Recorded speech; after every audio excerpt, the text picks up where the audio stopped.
Muchas gracias, hermana Zulay y hermanos todos.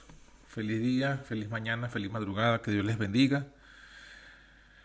Mi texto es Apocalipsis capítulo 16 y el versículo 12 que dice, el sexto ángel derramó su copa sobre el gran río Éufrates y el agua de él se secó para que fuese preparado el camino de los reyes del oriente.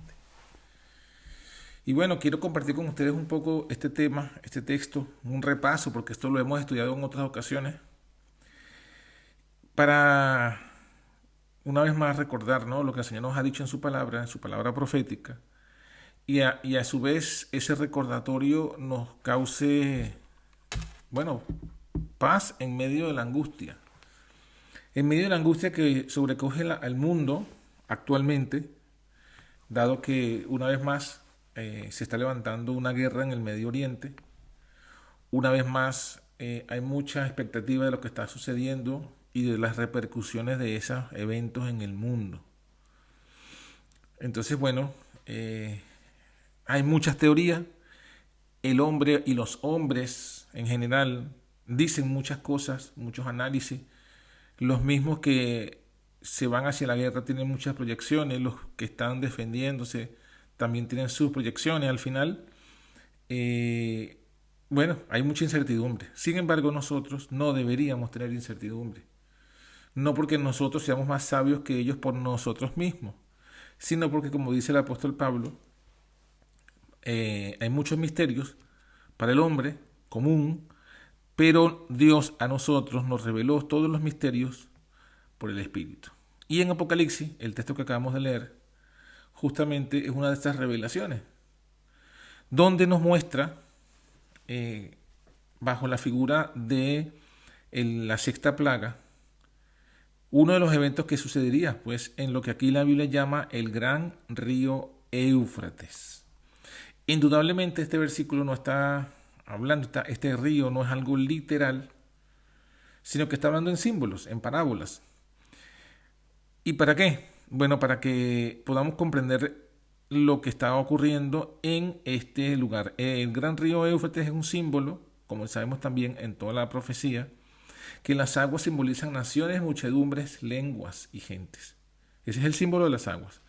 En este caso, está hablando no de las aguas de Europa, que sería justamente Europa, o las naciones europeas, sino que está hablando del gran río Éufrates, las aguas del Éufrates. Y el Éufrates, su ubicación está justamente en el Medio Oriente. De hecho, comienza en las montañas del Ararat, por allá por Turquía, atraviesa todo el norte del Medio Oriente, toca lo que hoy día es Irak, y también un poco, si vamos al mapa, un poco de el país conocido hoy día como Irán. Desemboca en el Golfo Pérsico, este gran río Éufrates. Así que bueno, la profecía, esas naciones, esas aguas del río Éufrates simbolizan las naciones que son bañadas por este río. Que, bueno, ya las hemos mencionado, Turquía, Irak, Irán. Y en la profecía nos advierte que en la sexta plaga, en la sexta copa, esta obra que indudablemente ha comenzado desde antes, finalmente llegará a su fin. ¿Cuál obra? El gran río Éufrates se secará. O sea, el Éufrates, que son esas naciones que están bajo el control de las ideologías musulmanas, se van a secar definitivamente. El secamiento total ocurrirá en la sexta plaga, en la sexta copa.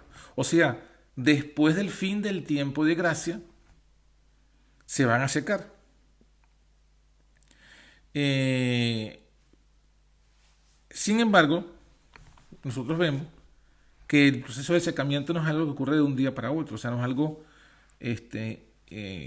puntual, sino que es algo que se va haciendo. Y este secamiento, en la profecía de estas naciones musulmanas, comenzó evidentemente con el Imperio Turco Otomano, por allá por 1840, cuando voluntariamente se colocaron bajo la tutela de las potencias europeas de aquel entonces y perdió por tanto su independencia. Y todo lo que hemos visto en la historia de esa división y subdivisión de esas naciones, de ese imperio turco, esas naciones que han surgido, que sí, bueno, Irán, Irak, Turquía, Siria, la misma Palestina, Jerusalén, todas estas son divisiones de el gran río Éufrates, que era el imperio turco otomano, a quien en la profecía de las trompetas, ya lo hemos estudiado, se nos dice que estas comenzaron pues por allá por 1299 a atormentar. Fueron levantadas. La profecía nos dice que el Éufrates, que simboliza, como ya hemos dicho, al imperio turco otomano, a las naciones musulmanas, fueron levantadas por Dios, según la profecía de las trompetas, como tormento, como castigo. Y esto no es nuevo. Cuando Salomón se apartó del propósito de Dios, Dios le dijo que levantaría enemigos. Y lo vemos también en toda la historia de Israel, que se levantaban enemigos cuando la nación de Israel estaba en apostasía, hasta que finalmente fueron entregados a Babilonia, luego a Medo-Persia, luego a Grecia, luego a Roma. Todo por su apostasía. Bueno, lo mismo nos dice Apocalipsis en relación con las naciones llamadas cristianas, con las iglesias llamadas cristianas. Fueron levantadas como tormento. De hecho, lo dice textualmente. Si nosotros vamos atrás en Apocalipsis, en el capítulo 9, nos dice, es que aquí lo que estoy haciendo es como un análisis espiritual, ¿no?, de estas profecías, para que veamos cuál es el propósito que ocurre, ¿no? En Apocalipsis 9, por ejemplo, cuando habla de del surgimiento de este imperio turco otomano, dice que su labor era atacar a un grupo especial de personas.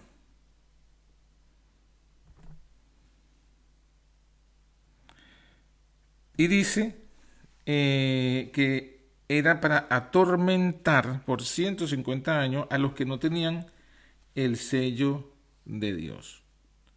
Eso está en el versículo 4. Les fue mandado que no hicieran daño a la hierba de la tierra, a ninguna cosa verde, a ningún árbol, sino solamente a los hombres que no tenían la señal de Dios en sus frentes. O sea, indudablemente está diciendo que Dios permitió que se levantaran este poder musulmán para atormentar a los cristianos dominicales. Y no solamente los dominicales, porque luego, si seguimos más adelante, en el mismo capítulo 9, dice en el versículo 20, al final del capítulo 9, los otros hombres que no fueron muertos con estas plagas no se arrepintieron así de las obras de sus manos, para que no adorasen a los demonios, a las imágenes de oro, de plata, de metal, de piedra, de madera, los cuales no pueden ver, ni oír, ni andar. O sea, está hablando de esos mismos que no tenían el sello de Dios, o sea, que porque no guardan el sábado, a su vez también eran idólatras. Entonces, esta Éufrates, este imperio turco otomano de religión musulmana, fueron levantadas para atormentar a los que no guardan el sábado y son idólatras. Es decir, no solamente a los católicos, sino también a los ortodoxos, que comparten esos dos elementos. Y fue un castigo, fue un tormento, pero a su vez también esto fue permitido por Dios. Y aquí citamos el conflicto de los siglos. Dice la hermana Joya en el conflicto de los siglos que muchas veces el emperador Carlos V, que era emperador de Alemania, repito, muchas veces el emperador Carlos V, que era emperador de Alemania, cuando Lutero comenzó con la obra de la Reforma, estuvo a punto, dice que estuvo a punto de destruir la Reforma, a punto, con su poder humano, porque Carlos V se decidió por el catolicismo. Pero cuando estaban por hacerlo, dice que o el mismo rey de Francia le hacía la guerra a Carlos V, o el mismo papa le hacía la guerra a Carlos V por los celos del poder, o si no, aparecían en las fronteras del Oriente los turcos, y entonces tenían que ser desviados de todo ese poder que querían aplacar o querían colocar sobre la Reforma. Tenían que desviarlos en la batalla contra los turcos para que no llegasen a Europa. También sabemos nosotros los que vivimos en España, bueno, y todos los que hemos estudiado un poco de historia, que España misma, la península ibérica, estuvo por más de 7 siglos, 700 años, bajo el control también de los turcos, o sea, de los musulmanes. Entonces, todos estos elementos históricos y proféticos, o sea, bueno, todos estos elementos históricos son interpretados por la profecía desde el punto de vista que son un castigo para los dominicales e idólatras y a su vez una distracción para que la obra de Dios, el remanente de Dios, pueda no solamente tomar fuerza, solidificarse, sino cumplir la misión, sino hacer la obra. Hacer la obra. Y eso también lo vemos. Bueno, no vamos a meter muchas más cosas, pero ustedes conocen que Apocalipsis 7 justamente dice que se detienen los 4 vientos para que no soplen sobre la tierra, para que el remanente reciba el sello del Dios vivo. Y aquí los vientos son estos, vientos de guerra, vientos de destrucción, justamente para que son detenidos para que se haga la obra. Pues eso es lo que vemos en Apocalipsis 9 con relación a este poder musulmán. Entonces, ¿qué podemos ver? O sea, ¿cómo podemos interpretar el tiempo que estamos viviendo? Bueno, lo mismo, exactamente lo mismo. Exactamente lo mismo. O sea, los musulmanes de hoy en día, las naciones musulmanas del Medio Oriente, ya mencionadas, incluyendo las que estamos en el presente sabiendo lo que está ocurriendo con Estados Unidos, que es Irán, tienen ese propósito también, de seguir atormentando, de seguir distrayendo ¿a quiénes? Bueno, en el pasado, como ya mencionamos, distrayendo al poder católico y ortodoxo. Hoy día es lo mismo. Si vamos otra vez de nuevo a Apocalipsis 16, fíjense que en el versículo 12 es lo que leímos, el Éufrates se secó, pero en el 13 dice, vi salir de la boca del dragón, de la boca de la bestia y de la boca del falso profeta 3 espíritus inmundos a manera de ranas. Son espíritus de demonios que hacen señales para ir a los reyes de la tierra y de todo el mundo, para congregarlos o reunirlos a la batalla de aquel gran día del Dios Todopoderoso.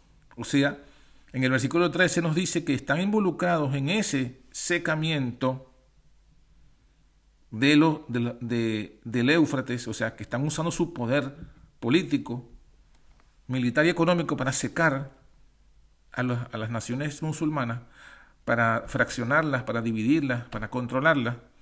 ¿Quiénes? Bueno, el dragón, la bestia, que es el papado, y el falso profeta representa a Estados Unidos. O sea, Estados Unidos junto con Europa están, dice aquí, detrás del secamiento del Éufrates y detrás de congregar a las naciones para que vayan allí a esa batalla, para que se unan a esa batalla, para que los apoyen en esa batalla. Entonces, son distracciones, son por un lado tormento y por otro lado distracción. Dios permite que ellos distraigan a la bestia y que distraigan al falso profeta. ¿Y con qué objetivo? Con el objetivo de que su pueblo remanente reciba el sello. Con el objetivo de que su pueblo remanente que está recibiendo el sello también predique ese mismo sello a todas las naciones del mundo. O sea, predique el mensaje de la verdad presente.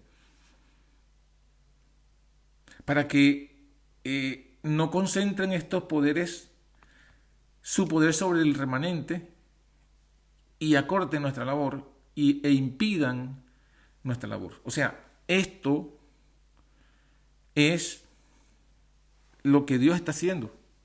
Esto es lo que Dios está permitiendo, pero con un propósito, con un propósito. Y nosotros tenemos que entenderlo, tenemos que discernirlo, para que podamos entonces ver cómo Dios está obrando en el presente, en el mundo, en la geopolítica, y podamos entender cuál es el propósito de Dios y podamos nosotros entonces alinearnos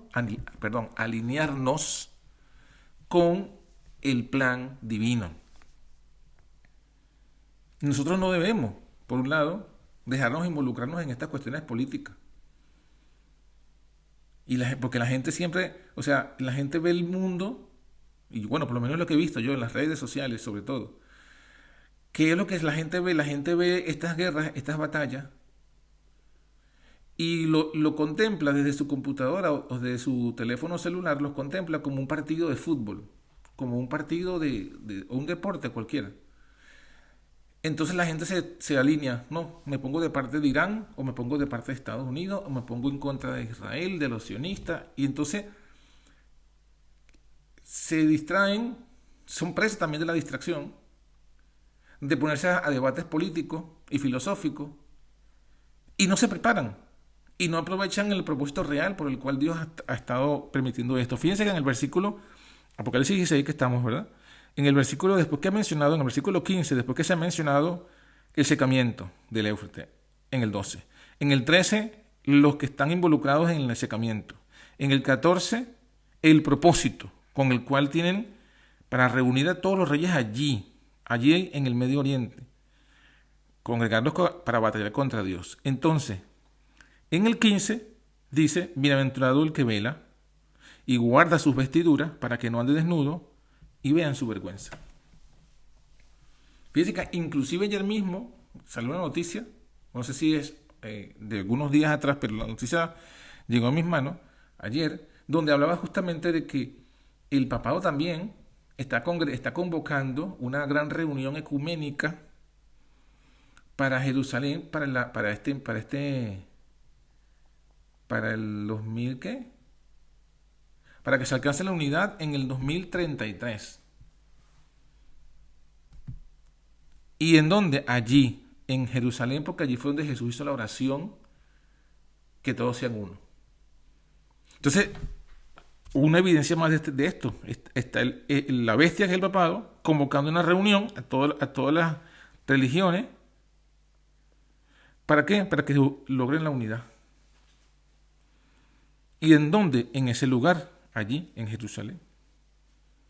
Entonces, ahí, o sea, creo que es demasiado evidente, porque lo están diciendo ya abiertamente, cómo se está cumpliendo estos versículos en la actualidad. ¿Cuál es el propósito, por un lado, del enemigo? El enemigo quiere que nosotros seamos distraídos también con la guerra, que nos unamos a los partidos. Bueno, yo estoy con este, no, yo estoy con aquello, no, que Trump es bueno y los demás son malos, no, que Irán es bueno y los demás son malos, no, que los judíos son no sionistas. Y entonces siempre estamos en esas discusiones y bueno, estamos allí envueltos en lo mismo, mientras que no estamos haciendo lo que deberíamos hacer. Primero, no discernimos que el mismo diablo usa al Éufrates, porque Dios lo permite, pero de quien está detrás de todo eso, de todas esas naciones musulmanas, es el diablo. Pero quien está también detrás de la bestia es el diablo. Y el que está detrás del falso profeta es el mismo diablo. Y que el pueblo de Dios, o mejor dicho, Dios, el único mensaje que Dios nos manda a nosotros y a todo el mundo que quiere aceptar el mensaje es: yo vengo como ladrón. Eso está en el versículo 15. Yo vengo como ladrón. Bienaventurado el que vela y guarda sus vestiduras para que no ande desnudo y vean su vergüenza. O sea, nuestra labor, ¿cuál es? Velar. ¿Cuál es otra labor? Cuidar nuestras vestiduras para no andar desnudo. Cuidar nuestras vestiduras. Esa es nuestra labor. No es entrar en discusiones políticos, geopolíticas, militares. No. Ponernos de partido, que no, que yo soy antisionista, no, que yo soy sionista, no, que que aquello, que lo otro. No, no. Nuestra discusión es cómo nosotros nos preparamos para la venida de Jesús, cómo velamos sobre nuestras ropas, nuestras vestiduras, no andar desnudos y que no se vea nuestra vergüenza. Y cómo llevamos este mensaje a todo el mundo. Eso es lo que debemos estar nosotros preocupados. Cómo está nuestra vestidura y cómo invitar a otros a que también cuiden sus vestiduras. A que también se den cuenta que el Señor Jesús está viniendo como ladrón. Como ladrón, ¿por qué? Porque la mayoría de la gente no está entendiendo, no están discerniendo, porque no están estudiando las profecías, porque no creen en el estudio de las profecías, porque no creen en la escritura, porque no confían en la escritura o porque se dejan llevar por sus líderes apóstatas que tampoco hablan de estas profecías. Prácticamente nadie. Y los que hablan, los pocos que hablan de estas profecías están, bueno, permítame esta expresión coloquial, están más perdidos que el hijo del Imber, o sea, están con otras interpretaciones que no tienen nada que ver con el real significado de estas profecías.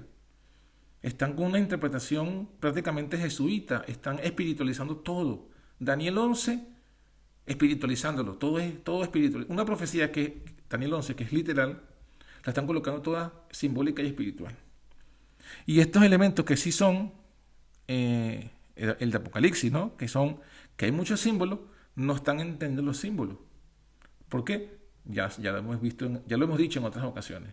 Está el espíritu de la apostasía omega dominándolos. Están buscando una reinterpretación de todas estas profecías que sea totalmente diferente a lo que Dios le dio a los pioneros. Hay una aversión a estudiar lo que Dios le dio a los pioneros.